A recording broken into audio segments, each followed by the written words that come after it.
పరమానందయ్య శిష్యులు ఉపవాసం ఎలా చేస్తారు? చాలా ఫన్నీగా ఉండే స్టోరీ చూద్దామా? Little Star Swander's channel ni subscribe, like, share Mario comment Chayandi Moreno videos go some thanks for your support. Paramanandayya శిష్యులు ఎలా ఉపవాసం చేశారో చూద్దాం. వాళ్ళంతా పరమానందయ్య శిష్యులు. ఒకసారి గురువు గారు ఒక్కరే ఏదో పని మీద పొరుగురు వెళ్ళారు. ఆ రోజు శిష్యులు ఉపవాసం ఉండాలనుకున్నారు. మనకు కావలసిన ఆహారం ముందే తెచ్చి పెట్టుకుంటే మంచిది, ఉపవాసం ముగిసిన వెంటనే ఎంచక్కా తినచ్చు అన్నాడు ఆ శిష్యుల్లో ఒకడు. మిగిలిన శిష్యులందరికీ ఆలోచన ఎంతో నచ్చింది. వాళ్ళంతా కలిసి బాగా మగ్గిన అరటి పండ్లను తెచ్చుకున్నారు. వీటిని ముందే వాటాలేసుకుంటే మంచిది, ఉపవాసం ముగిశాక శిష్యుల ఉపవాసం కష్టమవుతుంది అన్నాడు మరో శిష్యుడు. మిగతా వారికి అది సబబుగానే అనిపించడంతో వెంటనే వాటాలేసుకున్నారు. ఇంతలో మరో శిష్యుడు, ఎందుకైనా మంచిది, మనం ముందుగానే తొక్కలు తీసి సిద్ధంగా పెట్టుకుందాం, ఉపవాసం ముగిశాక తొక్కలు తీసుకునేంత ఓపిక ఉంటుందో ఉండదో అన్నాడు.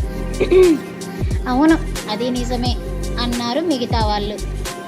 వెంటనే అరటి పండ్లకు తొక్కలు తీసి పక్కన పెట్టుకొని ఉపవాస దీక్షకు సిద్ధమయ్యారు.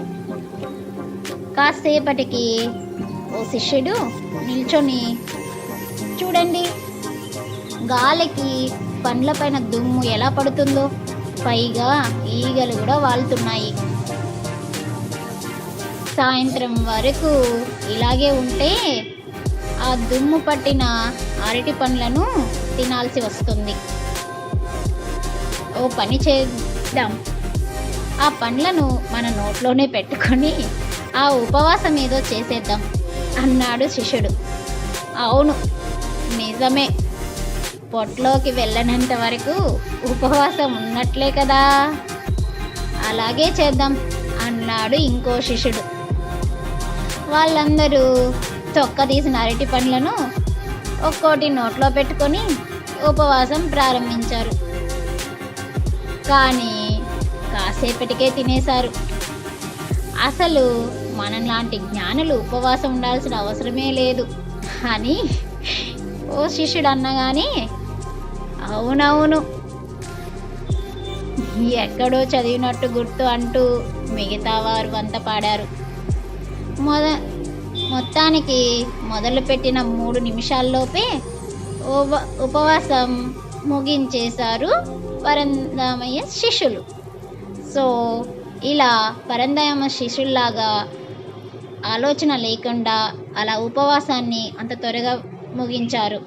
అలా లేకుండా మంచిగా ఆలోచన చేసుకొని దీక్ష చెయ్యాలి.